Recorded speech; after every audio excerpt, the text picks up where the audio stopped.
नमस्कार दोस्तों, आज के इस वीडियो में हम बात करेंगे उत्तर प्रदेश की श्रृंखला को आगे बढ़ाते हुए उत्तर प्रदेश की जलवायु एवं वर्षा के बारे में। यूपी स्पेशल की श्रृंखला में ये काफ़ी इंपॉर्टेंट वीडियो है। इसमें हम बात करेंगे उत्तर प्रदेश की जलवायु एवं वर्षा।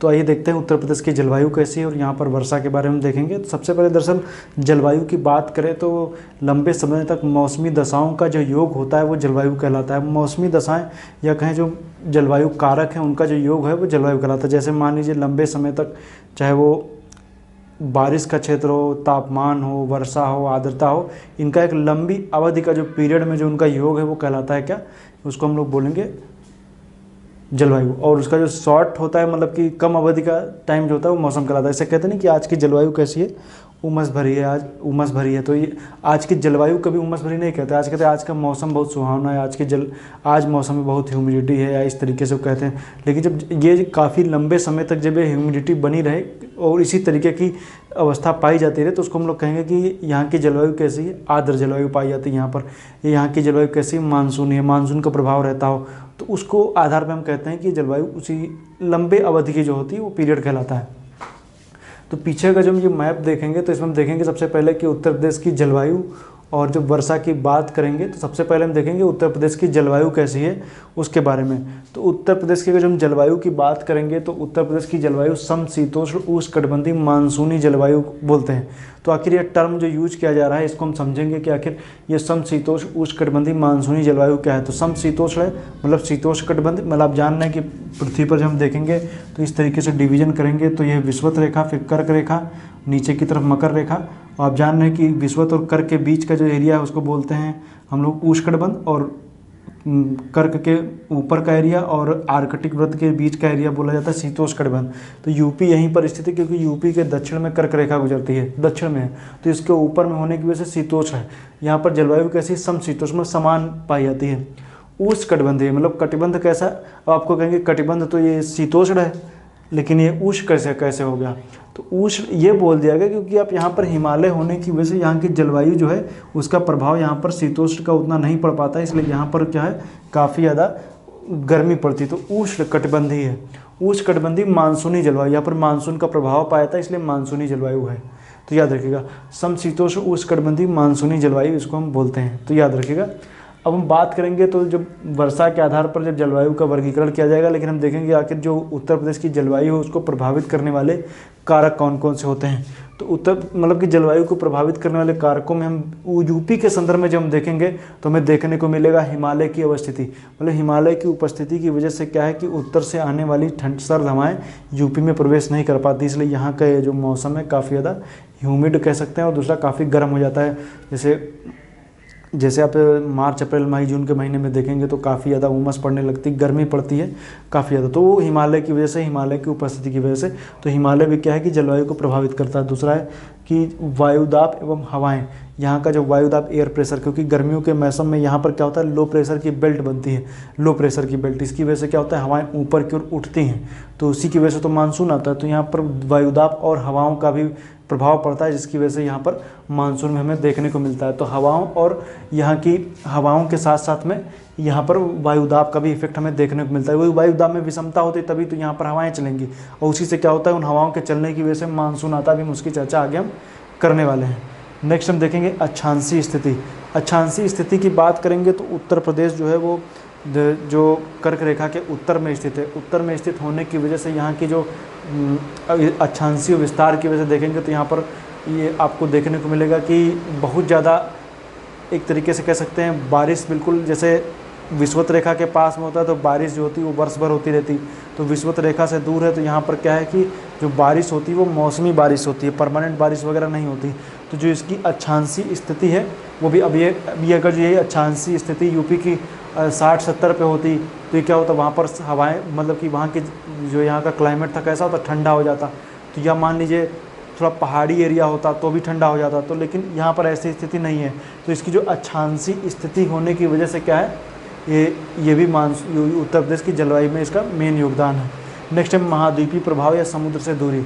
उत्तर प्रदेश की जब देखेंगे तो महाद्वीपीय प्रभाव यहाँ पर जब देखेंगे तो महाद्वीपीय प्रभाव और समुद्र से दूरी, अर्थात इसकी उत्तर प्रदेश जो है कि आसपास की कोई समुद्री सीमा ना होने की वजह से समुद्र से दूरी पर स्थित है, और समुद्र से दूरी होने की वजह से यहाँ पर समकारी जलवायु नहीं पाई जाती है, क्योंकि समकारी पवनें चलती है ना दिन के टाइम पे और रात के टाइम पे। दिन के टाइम पे स्थल गर्म हो जाएगा तो पवनें जो होंगी वो समुद्र से स्थल की ओर चलेंगी, रात के टाइम पे जब पानी गर्म होगा तो पवनें क्या होती हैं, वो चलने लगती हैं स्थल से समुद्र की ओर। तो उसकी वजह से जो वहाँ का जो तटीय एरिया है, आप पश्चिमी या पूर्वी तट की ओर देखेंगे तो वहाँ पर जो जलवायु होती है, या कहें कि वहाँ पर जो मौसम होता है वो समकारी जलवायु पाई जाती है, मतलब कि समान रूप से, चाहे ठंडी हो चाहे गर्म हो, आपको बहुत ज़्यादा एहसास नहीं होता। लेकिन ये देखेंगे तो समुद्र से दूरी ज़्यादा होने की वजह से उसका ज़्यादा प्रभाव नहीं पड़ता है, महाद्वीपीय प्रकार की जलवायु पाई जाती है। इसकी वजह से हम देखेंगे तो यहाँ पर हमें देखने को मिलेगा कि ठंडी पड़ती तो बहुत ज़्यादा ठंडी पड़ने लगती, गर्मी पड़ती तो हद से ज़्यादा गर्मी पड़ने लग जाती। तो दोनों कंडीशन यहाँ पर हमें देखने को मिलती है। उसका कारण मैंने आपको बता दिया कि महाद्वीपीय प्रभाव और समुद्र से दूरी है। अब हम बात करेंगे वर्षा के आधार पर जलवायु का वर्गीकरण अगर जो हम देखेंगे, लेकिन उससे पहले हम देख लेते हैं कि यहाँ पर जो मानसून आता है उसके बारे में देखेंगे कि आखिर मानसून का प्रभाव कैसे होता है। दरअसल हम आपको बता दें कि जब आप देखेंगे तो आपको देखने को मिलेगा यहाँ पर कि अगर जो भारत के मैप में जब आप देखेंगे तो अगर जो हम बात करें कि जैसे मैं हल्का सा छोटा सा भारत का मैप यहाँ पर बना देता हूँ तो आपको समझने में थोड़ा आसानी हो जाएगी।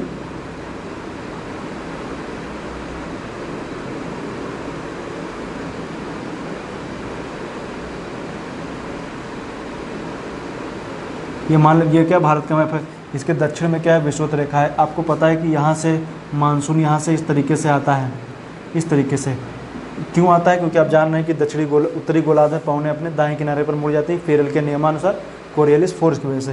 तो ये क्या होता है, ये पवनें जिस दिशा से आती हैं ये होता है दक्षिण, और ये दिशा कौन सी, पश्चिम। तो ये दक्षिण पश्चिम मानसून है। इसकी दो शाखाएँ डिवाइड हो जाती हैं, एक अरब सागर की और दूसरा बंगाल की खाड़ी की शाखा। तो बंगाल की खाड़ी की शाखा से क्या होता है कि ये एरिया होता है, यहाँ पर क्या है, हिमालय स्थित है इस जगह पर, यहाँ पर क्या हिमालय है। यहाँ से क्या होता है कि बंगाल की खाड़ी की शाखा से इस तरीके से यहाँ पर हवाएं चलना शुरू होती हैं, मानसूनी हवाएं इस तरीके से चलती हैं, जो अपने साथ बंगाल की खाड़ी से नमी लाती हैं। अब यहाँ से चलने वाली हवाएं इस तरफ आती हैं बंगाल खाड़ी की शाखा की। अब यहाँ से देख लीजिए, बिल्कुल सेम मैप, अब उसके आगे समझिए।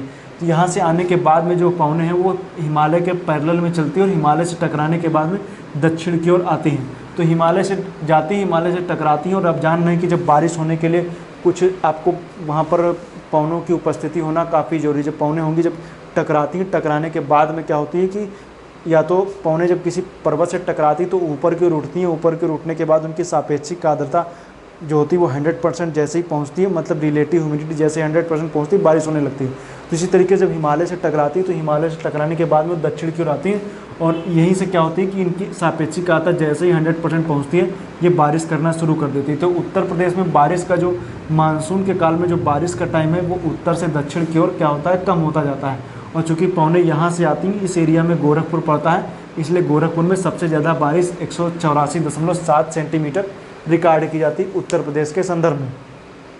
लेकिन कुछ पवनें जो हैं वो सीधे चली जाती हैं, जो आगे चल करके आप देखेंगे जो दिल्ली के क्षेत्र में या पंजाब के क्षेत्र में आगे चल करके बारिश कराती हैं। तो ये भी आप याद रखिएगा। इसमें कि इसके बाद में देखेंगे तो हिमालय से टकराने के बाद जैसे दक्षिण की ओर आती हैं, दक्षिण की ओर आने के बाद में बारिश कराती हैं। इसमें जब आप देखेंगे तो यहाँ पर आपको पड़ेगा, जब इस एरिया में देखें टकराने के बाद में सबसे लास्ट में यहाँ पर मथुरा पड़ता है, जहाँ सबसे कम बारिश 54.4 अर्थात 55 सेंटीमीटर बारिश यहाँ पर लगभग होती है। तो इसको आप याद रखिएगा, 55 सेंटीमीटर बारिश होती सबसे कम मथुरा में, सबसे ज़्यादा कहाँ, गोरखपुर में। ये फैक्ट है, चाहे तो याद कर सकते हैं, लेकिन ये भी फिक्स नहीं है कि मथुरा में ही सबसे कम होगी या सबसे ज़्यादा गोरखपुर में होगी। आसपास के ज़िलों में डाटा बदल भी सकता है, लेकिन आप जो आंकड़े दिए गए उसके आधार पर गोरखपुर सर्वाधिक है और मथुरा में सबसे कम है। और इस तरीके से यहाँ से जो पवनें चलती हैं, जो आगे चल करके दिल्ली हो गया, हरियाणा हो गया, पंजाब के आदि के क्षेत्र में आगे चल करके बारिश वगैरह कराती हैं। दूसरा, अगर जो हम बात करेंगे, एक तो यहाँ पर बारिश ये हो गई जो मानसून के काल में। दूसरा, जब शीत ऋतु की बात होगी तो यहाँ से पवनें जो होंगी वो इस तरफ से चलेंगी। जब इस तरफ से चलेंगी तो सबसे ज़्यादा बारिश जो होगी वो पश्चिम से पूर्व की ओर कम होती जाएगी। तो यहाँ पर पड़ेगा सहारनपुर, यहाँ पर सबसे ज़्यादा बारिश रिकॉर्ड की जाती है। और चूँकि वो जब शीत ऋतु में बारिश होती है तो उसकी क्वालिटी भूमध्य सागरी होती है, तो भूमध्य सागरी जलवायु के उसमें गुण पाए जाते हैं। तो यहाँ पर देखेंगे सहारनपुर के आसपास जो खट्टे फल नींबू वगैरह के लिए काफ़ी, नींबू हो गया, संतरा के लिए काफ़ी फेमस है। क्यों? क्योंकि यहाँ पर जब तक ठंडियों में बारिश नहीं होगी संतरे की फल अच्छी नहीं हो सकती, कोई भी सिट्रस फूड आपको, कोई भी ढंग की फसल आपको देखने को नहीं मिलेगी। तो जब शीत ऋतु में बारिश होती है तभी नींबू वगैरह हो गया, संतरा वगैरह, अंगूर वगैरह सब अच्छे होते हैं। तो इस वजह से तो जब बात करेंगे मानसून के काल में, तो मानसून के काल में जो बारिश जो होती है वो पूर्व से पश्चिम की ओर घटती जाती है, उत्तर से दक्षिण की ओर घटती जाती है। लेकिन अगर हम बात करेंगे शीत ऋतु में, तो शीत ऋतु में बात करेंगे तो पश्चिम से पूर्व की ओर जो होती है वो बारिश क्या होती है, वो कम होती जाती है। तो दोनों फैक्ट हैं, दोनों तरीके से प्रश्न आपको पूछे जा सकते हैं, आपको उसी आधार पर उत्तर देना रहेगा। नेक्स्ट है यूपी में जो कृषि या शस्य जलवायु प्रदेश हैं वो कितने पाए जाते हैं, तो उनकी हम बात करेंगे। कृषि जलवायु प्रदेशों को 9 भागों में बांटा गया है। आप इसको चाहें तो आप याद कर सकते हैं कौन कौन से। भावर एवं तराई क्षेत्र, पश्चिमी मैदान, मध्य पश्चिमी मैदान, दक्षिण पश्चिमी शुष्क मैदान, मध्य मैदान, बुंदेलखंड प्रदेश, उत्तर पूर्वी मैदान, पूर्वी मैदान और विंध्य प्रदेश। इनको आप मैप में आप चाहें तो डिनोट कर सकते हैं, बाकी आप ऐसे याद कर लीजिए। इसमें ये नहीं आता है कौन सा है कौन सा नहीं, या ये एक फैक्ट के रूप में 9 कृषि शस्य जलवायु प्रदेशों में बांटा गया है, आप इनको लिख सकते हैं। नेक्स्ट हम जब बात करेंगे कृषि के आधार पर, वर्षा के आधार पर जब जलवायु का वर्गीकरण करेंगे तो मुख्य रूप से 2 पार्ट में डिवाइड करेंगे, आर्द्र एवं उष्ण क्षेत्र, साधारण आर्द्र एवं उष्ण क्षेत्र। मैं आपको बता दूं कि जो यूपी में बारिश का जो पैटर्न है ये कुछ इस तरीके से देखने को मिलता है। ऊपर के एरिया में काफ़ी ज़्यादा बारिश, उसके बाद में यहाँ पर कम होती है। अब आर्द्र एवं उष्ण क्षेत्र में देखेंगे तो तराई क्षेत्र और उत्तर पूर्वी प्रदेश आता है। तो देखिए ये वाला क्षेत्र मैंने बताया, तराई क्षेत्र में 120 से 150 सेंटीमीटर, क्योंकि मैंने बताया उत्तर दक्षिण कम होती है। पूर्वी उत्तर प्रदेश में 100 से 120 सेंटीमीटर बारिश होती है इस एरिया में। इसके बाद में होता है साधारण आर्द्र एवं उष्ण क्षेत्र। साधारण आर्द्र एवं उष्ण क्षेत्र में देखेंगे तो हमें मध्यवर्ती मैदानी क्षेत्र 80 से 100 सेंटीमीटर बारिश होती है। पश्चिमी मैदानी क्षेत्र की बात करेंगे तो 65 से 80 सेंटीमीटर, और बुंदेलखंडी पहाड़ी क्षेत्र में बात करेंगे तो 80 से 100 सेंटीमीटर है। ये पश्चिमी मैदानी क्षेत्र यहाँ पर देखेंगे इस एरिया में तो काफ़ी कम हो जाती है बारिश, ये वाला। तो 65 से 80 सेंटीमीटर पश्चिमी मैदानी क्षेत्र में बारिश होती है, तो इसको भी आप याद रख सकते हैं। इसमें देखिए बहुत ज़्यादा नहीं, अभी आपको मैंने मानसून के बारे में जो बताया है, इसको आप जब भारतीय मानसून की क्रियाविधि का इंडियन ज्योग्राफी में जब आप वीडियो देखेंगे तो आपको अच्छे से और अच्छे समझ में आ जाएगा कि भारत में मानसून कैसे आता है, उसकी क्रियाविधि कैसी, बंगाल की खाड़ी की शाखा हो चाहे वो अरब सागर की शाखा हो, दोनों शाखाओं के बारे में मैंने आपको अच्छे से बताया है। दूसरा, जब आप बात करेंगे उत्तर प्रदेश की जलवायु के बारे में, तो आप क्लाइमेटोलॉजी की मैंने पूरी सीरीज चला रखी है, तो आप लोग क्लाइमेटोलॉजी में जाएंगे तो आप जलवायु के जितने भी कारक हैं उनके बारे में आप विस्तृत से समझ सकते हैं, चाहे आप जलवायु का वर्गीकरण हो वो भी आप समझ जाएंगे, तो उसको आप देख सकते हैं। लेकिन अब जब यूपी में अगर जो हम उन चीज़ों को बताने लग जाएंगे कि यहाँ पर कोपेन का जलवायु वर्गीकरण, टिवार्था का या थानथवेट का अगर जो यूपी के संदर्भ में बताने लग जाएंगे तो फिर वो काफ़ी ज़्यादा हो जाएगा। हालांकि आने वाले समय में उसके ऊपर हम वीडियो बनाएंगे, लेकिन पहले यूपी का जो बेसिक इंट्रोडक्शन है, जो बेसिक चीज़ें हैं उनके बारे में आपको कॉन्सेप्ट क्लियर हो जाए, उसके बाद में डीप में हम, चाहे वो टिवार्था हो, चाहे वो जिसका भी आप जलवायु का वर्गीकरण हो, RL सिंह का हो, चाहे जिसका हो, सबका वर्गीकरण हम आपको इसमें बता देंगे ताकि आपको और अच्छे से समझ में आ जाएगा। हालांकि बेसिक चीज़ें पहले आप जान लीजिए, उसके बाद में अंदर हम जो डीप में हो, जो उत्तर प्रदेश स्पेशल के संदर्भ में हम समझेंगे। तो आज के लिए इतना ही। वीडियो देखने के लिए आपका बहुत बहुत धन्यवाद। मिलेंगे नेक्स्ट वीडियो में।